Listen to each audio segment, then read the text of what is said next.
Bonjour à tous, soyez les bienvenus et surtout détendez-vous. Aujourd'hui, une petite vidéo pour la présentation d'un plan d'eau qui me tient particulièrement à cœur, que j'affectionne particulièrement. Voilà le bébé, 18 hectares, 10 mètres de profondeur, donc on est déjà sur un beau bébé. Aujourd'hui, on va pas perdre trop de temps, je vais me mettre à l'eau rapidement et puis on va essayer de voir ce qui se passe, s'il y a un peu d'activité. Et je vous expliquerai un peu les particularités de ce plan d'eau au fur et à mesure. D'accord? Allez, à tout de suite.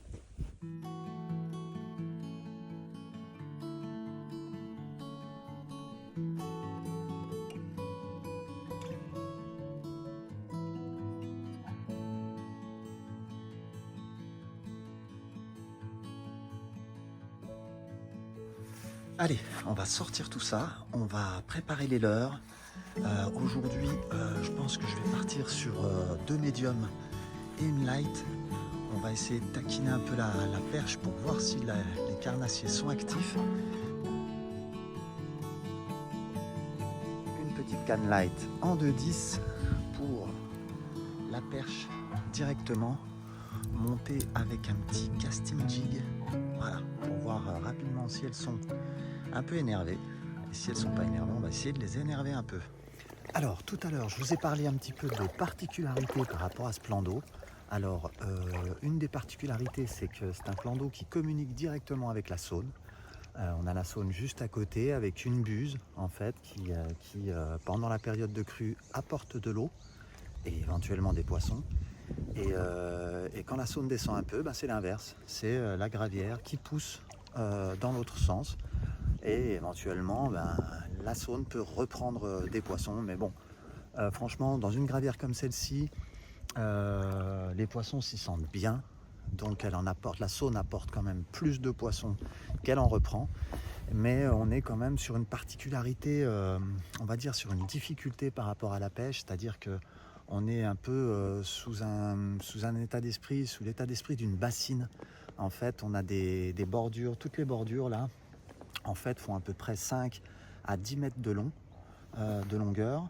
Et on a des cassures directement. Donc les bordures de 5 à 10 mètres, elles doivent faire environ, on va dire, de 3 à 4 mètres de profondeur, de 2 à 4 mètres de profondeur.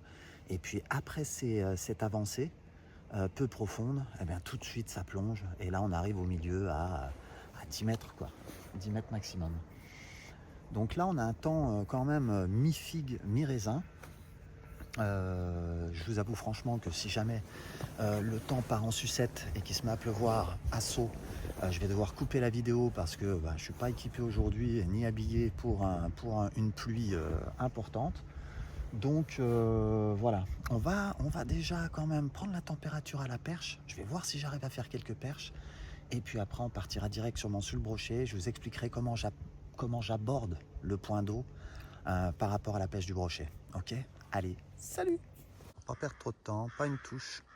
Là, sur ce spot, je pêche une pointe, en fait, un avançon en pointe, qui normalement est plutôt productif.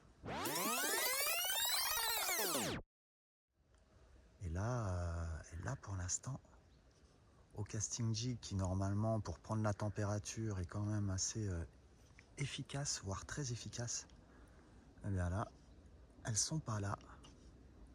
Donc, je sais pas si je vais pas directement quand même me mettre au brochet. Et puis on verra. Ah, si, on a pris une petite touche là. C'est tout petit. C'est tout petit. Ouais. Ah, ouais. Voilà. Donc là, à mon avis, elle a été grappée celle-là. Voilà. Exactement. Là, ouais. Sur du gros poisson. Je savais que je l'avais grappé parce que j'ai senti la touche était toute petite. Et quand on remonte, en fait, on a l'impression que la perche, elle pèse plus lourd que ce qu'elle devrait. Et là, on sait qu'on a grappé le poisson. Bon, de toute façon, je pense que ça va être des petites là. Il n'y a pas d'activité, il n'y a pas d'agressivité, il n'y a rien. Donc c'était une petite qui voulait se suicider celle-là. Donc je vais me mettre directement au leurre avec les médiums et puis je vais essayer de prendre la température au brochet. Alors le brochet, je vous le dis tout de suite, hein, extrêmement difficile ici. Voilà. Alors j'invite bien sûr toutes les stars de YouTube, c'est-à-dire Alex Fishing, Tristan Edouin. Voilà. Je les invite avec plaisir, nourris, logés, à venir m'aider à pêcher ce magnifique plan d'eau avec beaucoup de capacité, mais aussi beaucoup de technicité. Voilà. Et ben, ce sera avec plaisir, les gars. On n'hésite pas, surtout un petit mail et puis on vient accompagner Seb en mode détendez-vous. Ah, et en voilà une. Ah, c'est pareil. Wow, ça va être compliqué. Ah, alors, on est dans les algues. Ouh, là, c'est peut-être pas une algue. Peut-être un peu plus gros qu'une algue. Ouais, peut-être. Alors, attention. On va essayer de ne pas perdre le casting. Ah ouais, là, je pense que c'est... Ah si, ça a été croché. Là, je suis en 23 centièmes. Ah, c'est les algues, elles sont incroyables ici. Ou alors, je ramène une grosse touffe quand même. Et ben, on a la salade déjà pour ce soir. Maintenant, on va essayer de prendre le poisson pour accompagner la salade. Je vais vite me mettre au brochet et puis quitte à ne rien prendre, je préfère rien prendre de gros plutôt que rien prendre de petit. Bon allez, on va faire une petite tentative au brochet avec un petit leurre souple monté en texan avec une tête plombée. On a une belle longueur de fondaison. Je vais essayer de balancer à l'intérieur et puis de gratter un peu le fond pour voir s'il y en a un qui serait intéressé. Allez, on se tient au courant. Salut!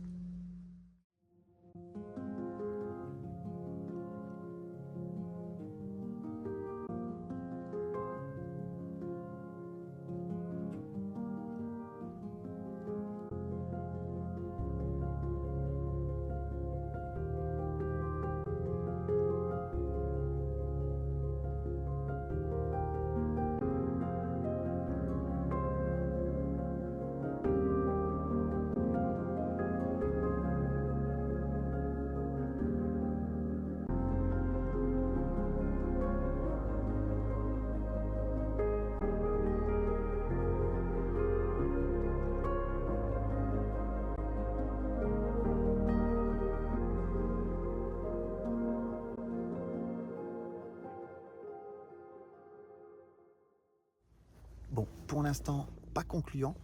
Là, on est sur un leurre donc avec plusieurs signaux. On a un signal, on a un signal donc sur le ventre plutôt orange, un peu flashy. On a une queue qui est plutôt blanche en fait, ce qui lui donne une nage où quand la queue aussi, eh bien, on voit une fois le côté blanc, une fois le côté vert. Ça, c'est intéressant. Et autrement, on est sur une couleur quand même plutôt naturelle. Voilà, quelque chose que je trouve qui va plutôt bien avec le plan. Mais pour l'instant, c'est toujours compliqué. Bon, clairement, la couleur naturelle n'a pas l'air de fonctionner. Alors, on va passer sur un poisson nageur un tout petit peu plus flashy. Quand je dis un tout petit peu, eh bien, c'est plutôt beaucoup. Hein, c'est beaucoup plus flashy. Et puis, on va voir si on peut déclencher quelque chose. Allez, c'est parti. Forcément, le splash, pas du tout le même. La discrétion, pas du tout la même non plus. Je vais essayer de lancer là où j'ai terminé avec le leurre souple pour voir s'il y a une différence, parce qu'effectivement si je change de spot, que je change de leurre, bah, je ne saurais pas si c'est juste le spot qui est bon ou si c'est le leurre, si c'est le changement de leurre. Donc là je vais essayer d'abord sur le même spot. Je vais regarder ce que ça donne. Je vais vous montrer un peu ce que ça donne dans l'eau.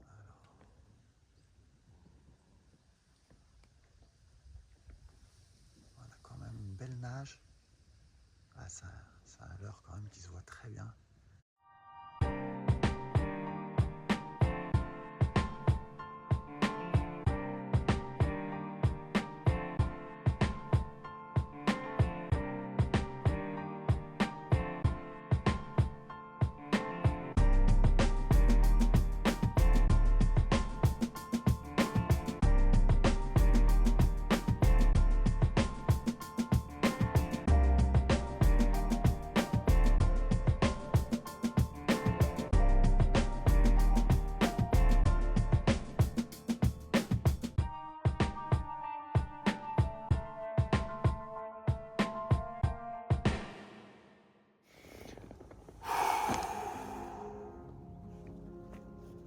Bon Alex, 2 heures de power fishing, qu'est-ce que t'en penses toi?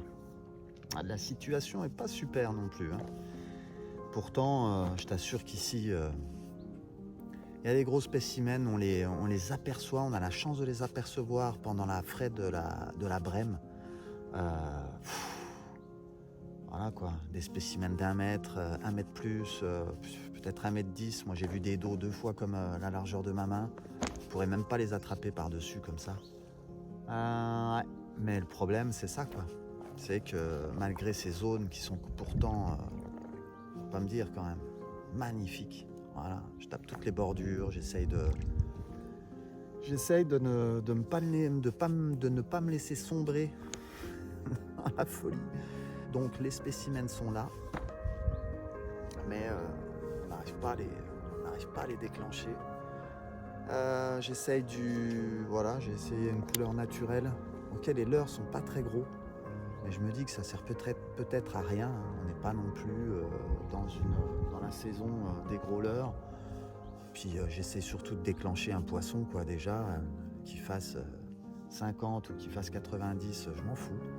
C'est au moins d'en déclencher un, mais j'en prends plein la tronche ici. Waouh, Alex, faut que tu me files un coup de main. C'est vraiment important là. Allez, on continue, hein. On a encore, là il est 17h30, 18h30, 19h30. On a encore 2 heures.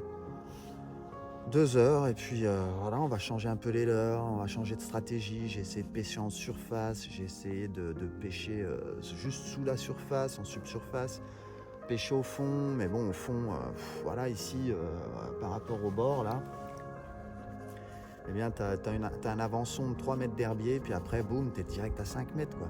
5 mètres, Alex, faire des brochets à 5 mètres de profondeur, ou alors faut les faire monter de 4 mètres 50. Waouh. Ouf, je ne sais pas. Allez, appelle-moi, un petit coup de fil. Allô, Seb? Oui. Alex, comment ça va? Ça me fait pas rire. Allez, salut. Rien à dire.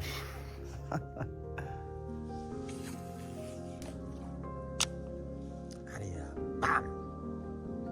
Allez.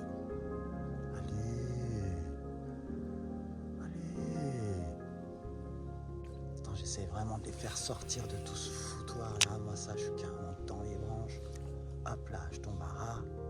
Magnifique. Les faire sortir de là-dedans. Pour moi, c'est là-dedans qu'ils sont. En fait, là, il peut y avoir environ, je sais pas, je dirais 5 mètres. 5 mètres en longueur de fondaison. Je balance carrément à l'intérieur. De racines, de branches, de buissons. Moi, si j'étais un gros poisson, c'est là-bas que j'irais me mettre. Dans tout ce foutoir, pour être tranquille et à l'abri. Et puis tu sors, tu chasses un peu, tu te remplis le bide, puis tu retournes dans les racines. Je sais pas franchement. J'avoue que des fois je suis un peu perdu, mais j'insiste, je me donne, je m'investis. Puis ça fait partie de la pêche, voilà. Mais je dois avouer qu'ici je peux me taper des fois, je sais pas, 5 jours.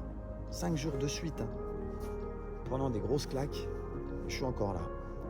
Je suis encore là en train d'insister et je me dis que ça finira par payer, mais parce qu'il y a un dieu de la pêche, mais il n'y a pas de dieu de la pêche, frérot. Tu es tout seul. Il va falloir te donner à fond. C'est ce que je fais là. Allez. Salut.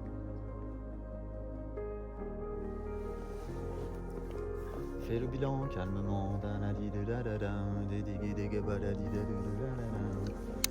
Passez. Le message a changé. Fais le bilan.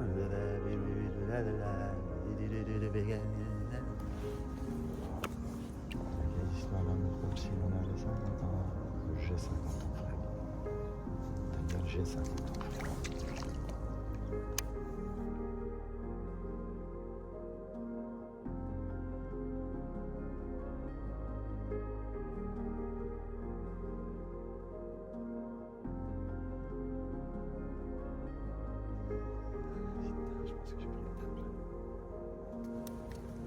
Ouais, je peux vous dire que je me suis vraiment beaucoup investi sur ce plan d'eau, vraiment beaucoup. J'y crois énormément. Je crois au potentiel qu'il y a ici. Je me souviens les jours de pluie que je me suis tapé, des après-midi entières sous la pluie. Ah, comment ça se fait qu'on me rentre dans le... Ah, je suis compris. Ouais. Des journées entières sous la pluie. Sans prendre un poisson, sans avoir une touche. Avec un potentiel pareil. Soit je suis une chèvre, ce qui est largement possible, parce que je suis un pur amateur, ça c'est clair, vous le voyez dans les montages de vidéos et puis dans le résultat surtout. Mais voilà, les amateurs, il y en a partout. Et je me dis que c'est peut-être des vidéos qui pourront au moins intéresser les amateurs.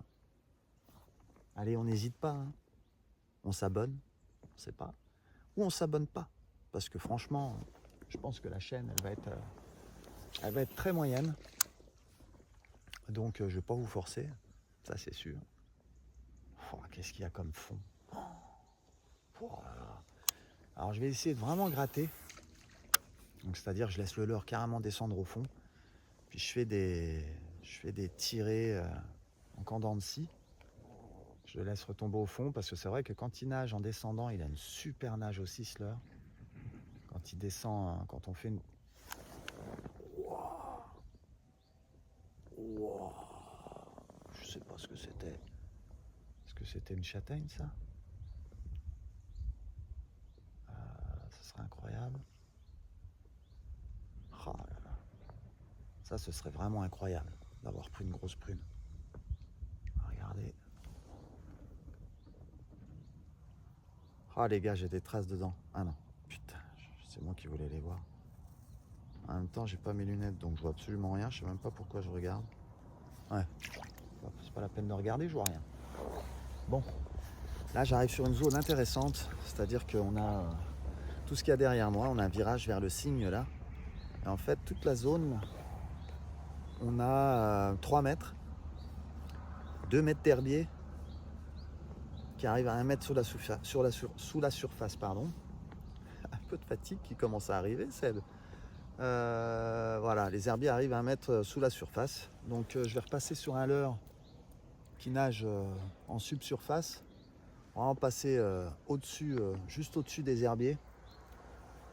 Et puis on va prier le Seigneur pour prendre une frappe à cet endroit-là. Parce que sinon, ben, je ne sais plus quoi vous dire. Allez, salut. Désolé frérot. Hein.